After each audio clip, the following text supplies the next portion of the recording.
11 students, this is the part 3 of the chapter digestion and absorption. In my previous 2 videos I have discussed, in the last video I ended with the topic of tongue, and also I have started with teeth, the dental formula of teeth. All these things I have covered in my previous video, and today I will be starting with the structure of a tooth. So this diagram is basically the structure of a tooth.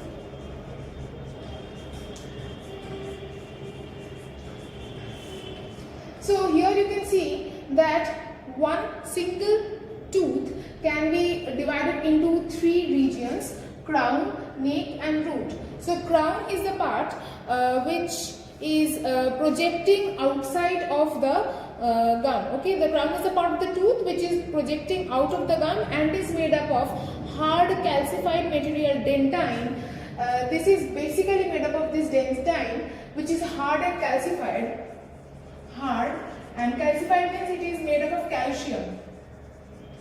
Hard and calcified.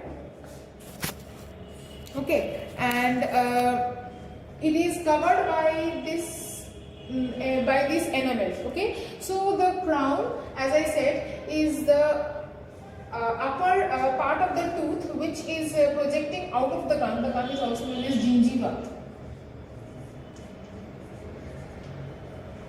Projecting out of the gum, and it is mainly made up of dentine and is covered and dentine is made up of calcium, and this dentine is covered by a hard covering which is known as enamel. Okay, you will find this in your book also. Bony like material known as enamel. This is bony like, this is hard and made up of calcium.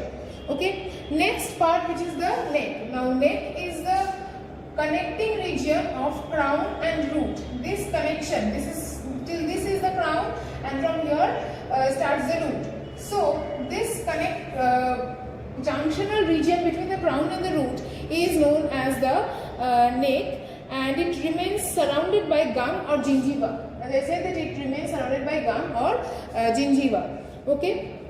The root is that part of the tooth which remains embedded within the socket of the jaw bones. So the root is inside the jaw bones, inside the gum, and it is also, the dentine is also projected downwards also, and basically it has this inner duct-like structure through which roots reach the nerves. Okay, so when we have cavities in our tooth, the dentine here starts to decay, and as the hole starts to go down, as it reaches the nerves, then it starts to pain. Okay, before it reaches the nerves, it will not pain, but as it reaches the nerves, it starts to pain. So this is the basic structure of a tooth. The blood vessels and sensory nerves are supplied into the pulp through the apical foramen, which is located at the base of the tooth. So through this duct, these nerves that come out of here, they reach the brain, and when the cavities reach the nerve, the pain, as I said, it starts to pain. It then, the cavities, the hole, means through the hole food reaches the nerve, and then it pains because the nerves are carrying the information to the brain. Okay, so this is the structure of the tooth. I hope you can see the whole thing.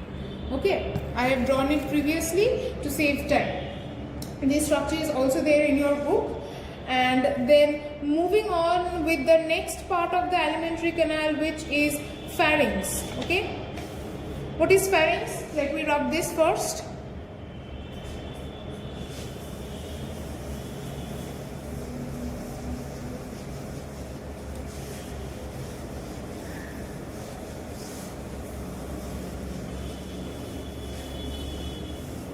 Now what is pharynx? Part number 4, which is just at the back of the mouth and below and before the starting of the esophagus. When suppose this is the mouth cavity, then there is the esophagus will start, right? So this portion is known as the pharynx. Mouth cavity, this empty space within the mouth. This part is the pharynx. just at the back, not this much big, just the junction between the mouth cavity and the esophagus is known as the pharynx. You will find in your book it is a slightly swelled tube-like part of alimentary canal. So the alimentary canal has swelled up here, and this is right at the back of the mouth, and it is placed behind the nasal cavity, oral cavity and larynx. So the pharynx is basically present behind three parts of our alimentary system, which is nasal cavity, oral cavity and larynx. Behind these three parts of the alimentary system, or the nasal cavity is not part of the alimentary system but oral cavity is. So behind these parts the pharynx is present. Okay, and according to these parts the pharynx can be divided into three parts. The part that is present right behind the nasal cavity is known as nasopharynx. It is known as nasopharynx.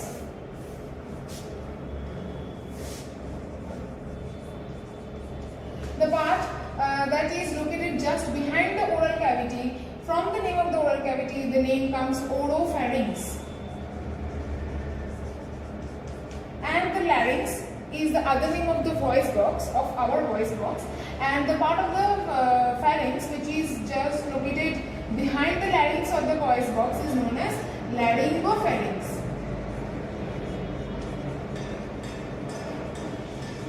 Okay, I hope this is clear to you all. The three parts of the pharynx are, these are the three parts of the pharynx. The names you will have to learn. Nasopharynx, which is located just behind the nasal cavity, oropharynx, which is located just behind the oral cavity, and laryngopharynx, which is located just behind the larynx or the voice box. Okay, now what is the function of the pharynx? Through the pharynx, the food bolus enters into the esophagus from the mouth cavity. As I have drawn the esophagus here, I will draw it on the side.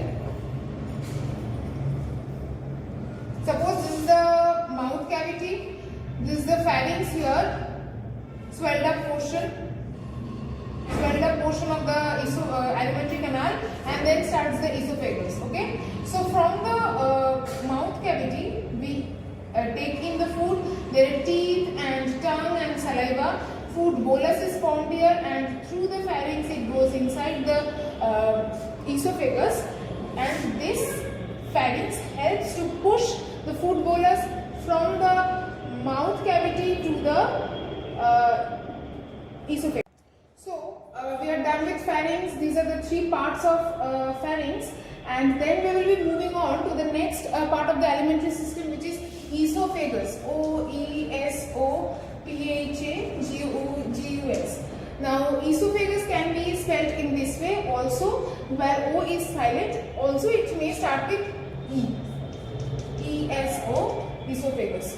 Okay. Now esophagus is this long canal-like structure, and it extends from the pharynx till the stomach. Okay, this is a J-shaped roughly I am drawing here. This is the stomach.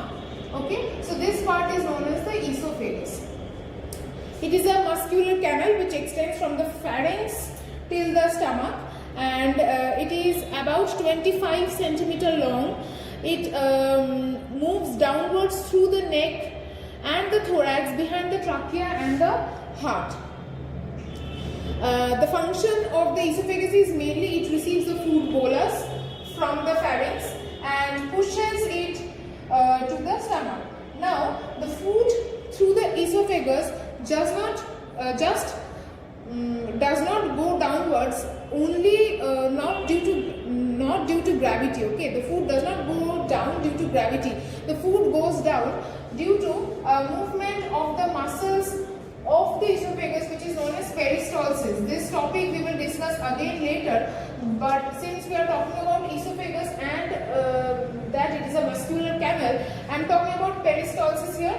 So peristaltic is a movement of the muscles of the esophagus, like a contractory movement or contraction of the muscles of the esophagus, with the help of which the food from the mouth cavity goes through the pharynx and it goes down through the esophagus due to the contraction movements of the muscles of the esophagus and reaches the stomach, where basically the first step of digestion starts. The digestion has already started in the mouth, where breaking down of the food, mixing of the saliva, the initial phases of the digestion, but proper digestion starts in the stomach, and it reaches the stomach through the esophagus due to the peristaltic movement of the muscles of the esophagus. It is not due to gravity.